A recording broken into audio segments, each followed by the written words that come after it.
we need more Polynesian Māori leaders, like standing up. And I know there is so much talent out there.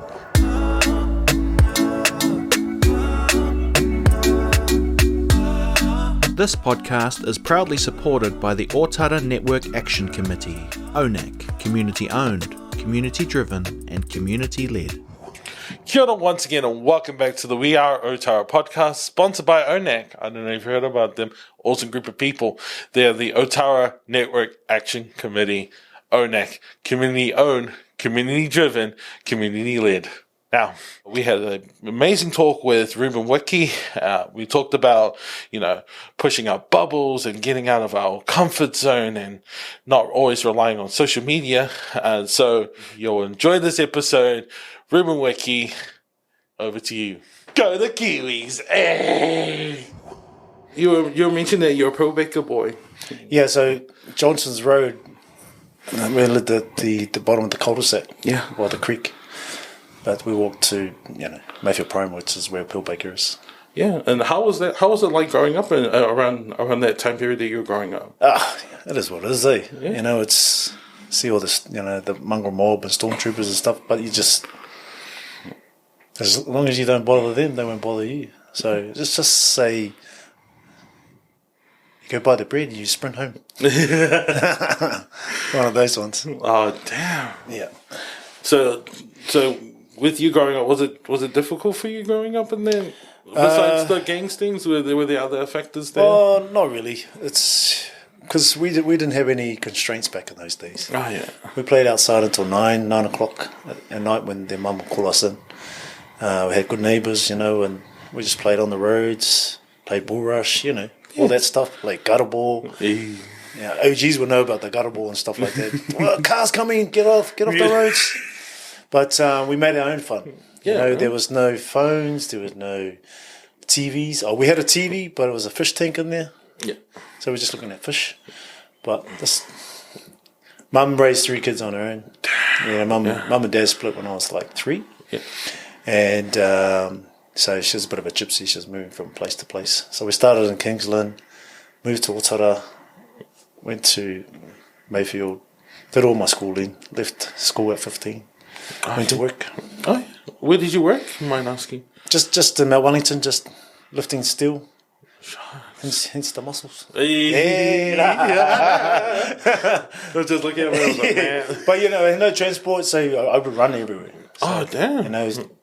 My mates lived in Mangere. I would run to my mates. So what would you do out in Mangere? Just hang out. Yeah, just hang out with my mates. So I still keep in touch with my footy mates like back in the days. Oh, nice. Even my neighbours. Oh, yeah. What were your thoughts in terms of like career-wise, besides going into the steel mill? Were there other things that you wanted to do in your young age that you thought wanted to do? Mum took me down to Ōtara Scorpions when I was like 5. Oh, yeah. And just have a go at this game. And I didn't mind it. So I kind of really enjoyed the game, and then I started going by myself. Like in those days, you could walk by yourself and take your boots on your shoulders and tie to the laces, and then walk to the fields. And we had some neighbours that I met or that I caught up with a couple of years ago. So I'm 49, and this is 44 years ago. The grandfather still remembers me going to training, and they can't get their head around, who's that Ōtara boy that's used to walk to training? No, he's done all this. So dreams do come true if you pursue it and have a bit of luck and stay the path, instead of going the other path. Absolutely. So there's always those temptations too, Absolutely. First and foremost, before I go into my next part of things, you're 49? Yeah, 49, 50 in Jan. You don't look 49. See, someone moisturiser me. Oh, bro. I might have Italian in me, I think. I've got a cousin in Sardinia. Does it help? Oh, that might work, man. Yeah, let's go. Shots. Claim. That's that Mediterranean looks, eh? That's it. So, you mean like we'll go back into it. We'll go back into you doing the steel mills. How long did you do that for? A few years. So I was straight out of school. I was 16. I worked with Mum for a little bit. Then went on my own 2 feet and found a job. So I was getting paid some good monies for lifting steel. So I was pretty young to have a full-time job like that. But I was playing for Ōtara Leopards in my late teens. So from 5 years old to 10, I played for the Scorps. Had a little sabbatical. Went back to footy about 13. Yeah. Played for Ōtara, but we were like training out of Ōtara on Hills Road. Oh wow! Yeah. So Ōtara didn't have their own grounds yet. No, they do, but our team were predominantly Ōtara boys. Okay. So we just trained from Hills Road. Yeah. Over at Primary Park. Gee. Yo. So with all the Leopards training and all your ongoing work, what decided to stick with the code, especially like league? Played roller mills at school. Yeah. Rugby. Didn't like it. You get tackled and you got to let the ball go. I said, man, you tackle someone, you got to let them go. I said, nah, stuff this. I'll try league. Yeah. So just stayed with league and enjoyed my time with the brotherhoods, the mateships I connected with back in those days, and still mates with them now, and which is very important, as you know, being around the world and come back to the roots, and still they keep you grounded, mock you and stuff like that. Yeah. They're like, okay, then let's go run a street. All those ones. Yeah. So because the reason why I asked about this is that we might have young viewers who are just adamant to become who they needed to be, but they still have that big question mark hovering over their heads. And to look at someone like yourself, Ruben Wiki, who's not only come from Ōtara, who's also been around the world, most importantly has done what he wanted to do. What would certain aspects or tools does the young Ōtari need in order to get up there that you think is important for them? They need to get out of their comfort zone. Like we, as Polynesian Māoris, we'll just do enough. If you notice, like social media, there's a lot of Europeans, and we need more Polynesian Māori leaders, standing up. And I know there is so much talent out there.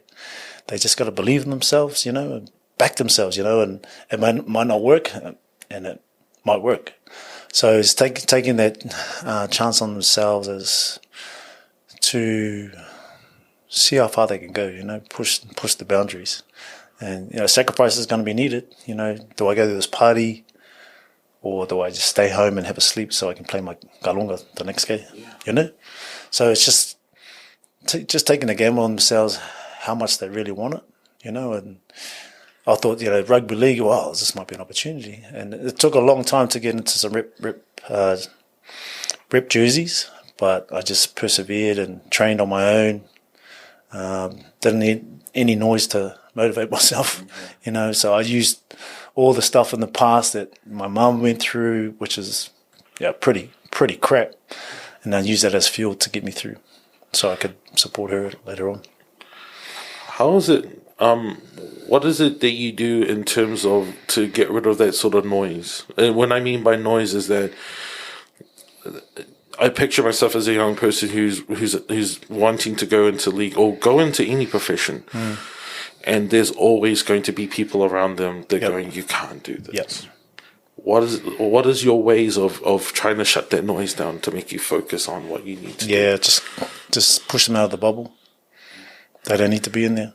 If they're going to be negative, there's no use having them around.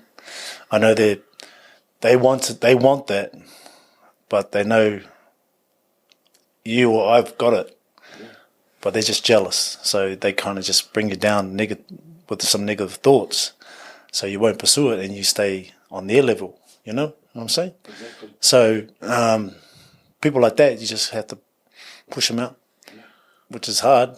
But real friends, kind of, or family, they stick like side by side by you. And it's good to hear this because currently our young generation is. What I feel when I see it is that they don't have much of an option when they do. they tend to think before they tend to do before they think, and they don't have that guidance. Like you mentioned before, you basically had taken what your situation that your mum went through, and you channeled that into something that you strive from. Now, once again, I'm just decentralizing, going back to our kids, because it's what's currently happening at the moment. With all that channeling, what do you see in terms of our future of our kids? What is it that you want to see in the near future for our Aotearoan kids? For our future leaders of tomorrow, it's more, don't believe the bullshit that's on like social media.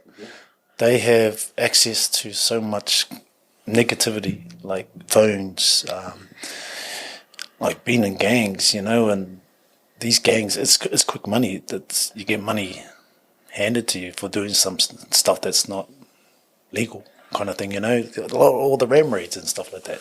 There's quick fixes, man. So they do that, they get paid for it. So it's choosing it's choosing what they want to do and not being peer pressured to do what those older people are telling them to do.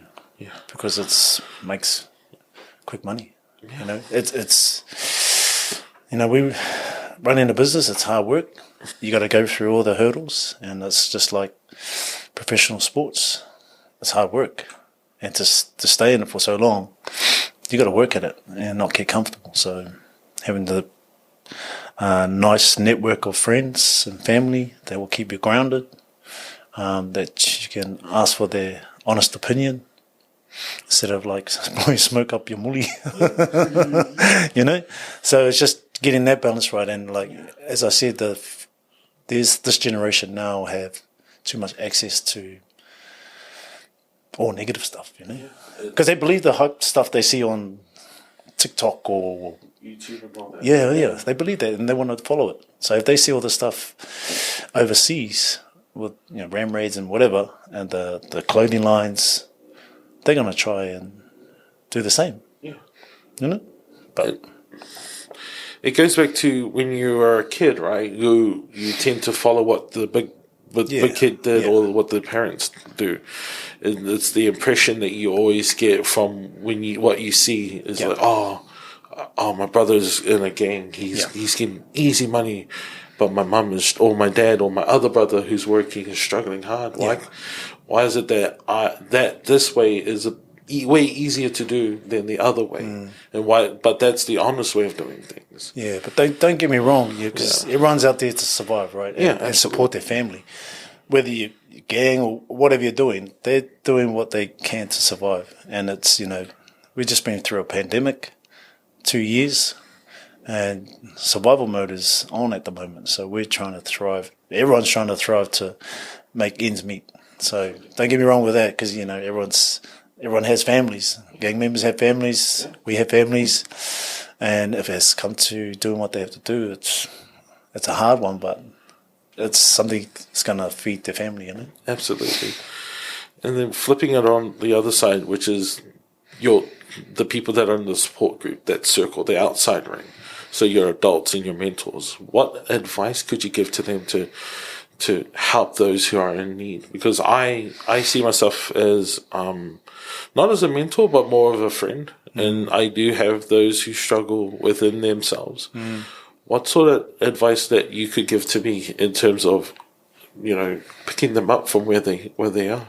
I think the honesty is a really good one, because the friends can say so much, but having a mentor can like get right to the nitty gritty stuff and get them. Don't take it personal.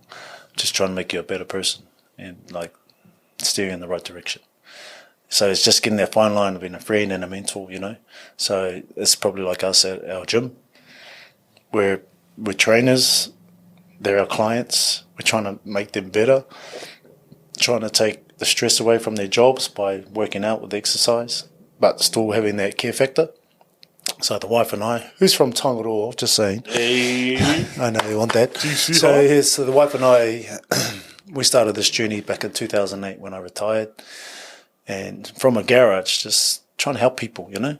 And it's just got a bit crazy, and now we've got a building just around the corner. So we've been operating for 3 years through the pandemic via Zoom, and just making sure they're okay and their well-being was on point just by doing some exercising and staying connected through that whole procedure, you know. So we did everything we could to make sure they're okay. Because if their minds and their well-being is on point, then they're going to be like way better for their bubble through this. Because you're sitting at home, you can't do anything, right? Yeah. You can't go out, so and that saves, you know, any signs of domestic violence, and you know, which leads to other stuff, and that's something we're trying to knock out of the park around the south anyway. Yeah, I definitely understand that. During the first year to second year, I was at home doing a lot of work, and for the time being, I was thinking to myself, well, it's nice being at home because then you get to talk to mum and whatnot, but it does take a toll on your mind because negative, like you mentioned, negativity does get to you, and then the whole mental health thing gets into it. And so I got to the point where I just felt myself burned out. Yep. You know, and I bet you a lot of our people who are at that time, at that stage, were feeling a lot of burnout because they wanted to do something that would not only help themselves but help their families in that situation. Yeah, you know? It's tough, and like I was just talking before to Will about creating a safe space for men to speak up. So my cousin and I, my cousin owns a barbershop just in Botany there, and just over a haircut, we just started chatting, and I said, how about we create a space, you know, and bring men together to unleash whatever's on their mind. So we're 16 weeks deep, every Tuesday at 7:30 at 2 Hayman Street. So doors are open to anybody that want to come in. We're not professionals. We just have life lessons, and we're not going to solve all the problems, but we have about 20 plus men come in and just share what they want to share. You don't have to speak; you can just listen. There's all different topics that pop up, and it's pretty surreal. Then we have a cry, we have a laugh. It just helps them get through the week, you know, because as men we have to provide for our house, you know. So there's a lot of stress, there's a lot of tension on being the man of the house, you know. So, and I think in some other situation, the woman is the number one breeder in the house. So how's that feel to a man, right? So yeah, we just try and help solve those problems and just have somewhere for them to express without being judged, and hug it out and have a feed and maybe a few lazy kava lattes, you know. But it just helps them get through the week, and then any more problems pop up, and we speak about the next week. Yeah, going back to like even the first time we met, you know, I already mentioned to you, they're like, oh my God, you're Ruben Wiki. Yeah, that's what I mean. But then just having this talk right now, it peels layers. Yes. And that's what's all about about talking, is just peeling those layers back. Yeah. And being able to get to the core of that person. Yeah.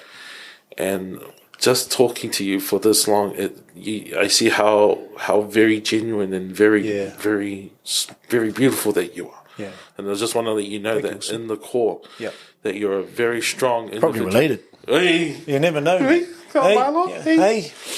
You never know, mate, because you know my villages in Samoa is Fusi, Saputulawhai, and Mangiangi. So that's my mob. Oh, I better write that down so I can remember that. Well, remember those two villages so I can ask my mum. Yeah. You just say Stells and it's all over. Hey. Nah, but it's all about, you know, remember where you come from. Yeah. doesn't matter how far you get, like in the professional side of thing.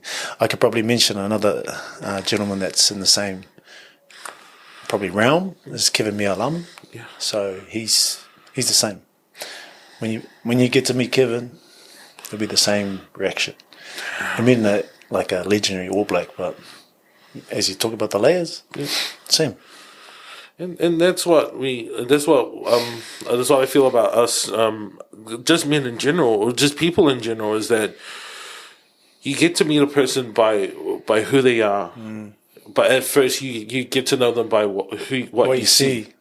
Yeah, and then once you talk and break down all the barriers that are in front of you, you get to know that person straight away. Absolutely. And it's not an easy process, because then within their own process you have to work with them, because that means that I'm going to try and get to you, but I want to let you know that we're going to be talking to each other. I hope you're comfortable with that. Yeah, all good. And it's hard for some men, especially Pacific Islanders, Well, we're trying to break those barriers down, because I was the first white ribbon ambassador a long time ago, speaking out against violence towards women and children, and the reason behind that was to share my story, what my mum went through. And this is sharing this around New Zealand to ex-gang members and stuff like that. So it was a tough one, but I asked my mum if I could do this, because what she went through was once warrior stuff that you wouldn't wish on any female, So what she did, it was tough. Like I was only 10, and hearing that in the next room, I shouldn't have heard that stuff, and trying to protect my siblings. That was the turning point for me to do something, like make a difference. So, and it's still real tender to this day, and we always talk about it. And I think the best medicine for this, for my mum and I, and my siblings, is to talk about it. It's the only way. And the way I spoke about it was worldwide, like across the country, and trying to just change one person out of 10, their mindset around how they treat women and children. Yeah. We discipline our kids, and when they were younger and stuff, just, give them the full name once. Denzel James Wiki, and it's, but they know it's what they're doing is wrong. So, but it's to a point that it's communication breakdowns back in those days, but now it's open at Lalau, like Talanoa, and just talking. Like my kids are 24 and 21, and we're open about everything. Yeah. I like to share with you my late great father. My father was like that in the beginning. He would get angry. He would lash out. But over time, when he had me, realized that this is not going to work. Yeah. Over 4 generations, so 2 brothers, 2 sisters, the way that he acted around them wasn't right, and sadly he didn't have that sort of like support groups and whatnot, because it was old school, what I mean? Yeah.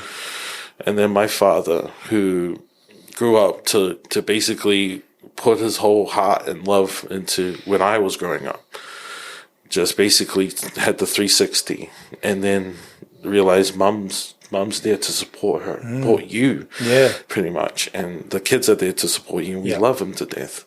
So he slowly became as understanding as he needed to be. Changed it. Yeah. Changed it. Absolutely. Just needed that change, eh? Yeah. More amore. My man. So I take that lesson from my dad, and I take my lessons from my mum and my brothers and sisters, and hopefully one day, especially I'll take your lesson from this episode, and hopefully one day I can be able to educate those who are watching this podcast and make a difference. Yeah, absolutely. Like I didn't have any father figures when I was growing up, so I was nurtured by a lot of women. My mother, my aunties, my coaches, they're all females. my grandmothers, you know, it's just the way it was, you know. And when I got a little bit older, the coaches at the professional level took a little bit from each of them, how they coached, and moulded me into who I am today, with that nurturing side of things, and plus, like, from these men that I respect, you know. So, yeah, so my wife's still waiting for an argument. Bloody tangaroa. No. I will give you a piece of advice: do not argue with a tangaroa student, especially as a prefect too. That's quite. Sadly, come to an end. Oh, we finished already, mate? Yeah, like all good things that come to people, and they come into most vital times in their lives. Could you give us a quote or something that you've heard in your life that's inspired you to share to our listeners? Yeah, there is a couple. As I mentioned before, I'm on my journey with Ngāna Samoa. So one of them was e le tū whaamaunga se tangata. No man or woman stand alone like an island. And the other one is from the Mad Butcher himself. Hey. The best gift you can give anyone is your time. And that's beautiful, man. And you've given us your time to us, and we're going to value that and treasure it as long as we are here. Te kios. Thank you so much. Mame.